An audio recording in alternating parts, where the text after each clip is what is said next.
Today, I want to discuss cheat meals. Now, if you are coming from a past of disordered eating, I know there is a bad connotation using this phrase. So first and foremost, I want you to have a healthy relationship with food.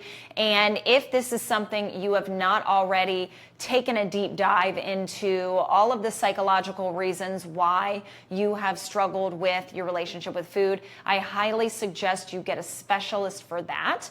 But in terms of the general population, I think understanding your body and knowing when to have these one-off meals, these fun food meals, these deviations, whatever you want to term it as, is going to be key. And so there is a time and a place to deviate, whether that's through having pasta or that's having your desserts, or it's having alcoholic beverages that are very sugary.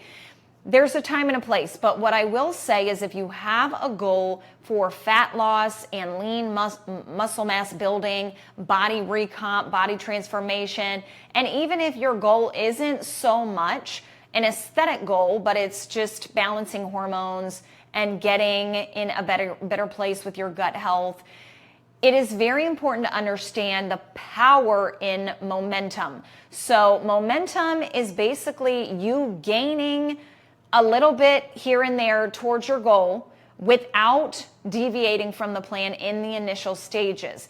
If you start this program and you're doing 3 days of clean eating and then you have a deviation day, and then you do 3 or 4 days of clean eating and a deviation day, even if that is just one meal, and you are pretty consistent with your cheat meals, you aren't going to be in a place of gaining the momentum at the speed you want to be efficient at this process. Whereas if you start and you are very clean for the first couple weeks, maybe even the first month or two, without deviation, your body is going to gain that momentum and you're going to get much closer to your goal, because now our body is becoming more efficient.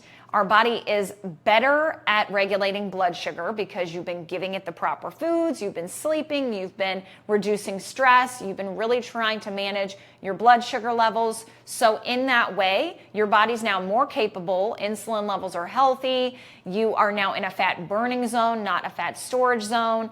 And so we are one step closer, if not many steps closer, to the goal. And then when you are closer to that goal, you can now have those one-off cheat meals, but your body is going to be uber efficient at fat burning at that point.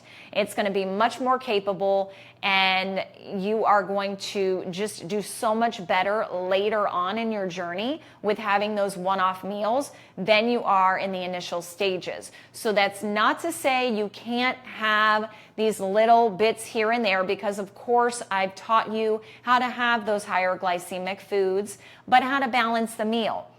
But this is more so talking about those times where you're not being very aware, you're not using these hacks, you're not moving around the time you're consuming all of the junk food. You are just going all in all day, and you're not moving, and you're having breakfast, lunch, and dinner, and you're eating out, you're on vacation, you're living it up.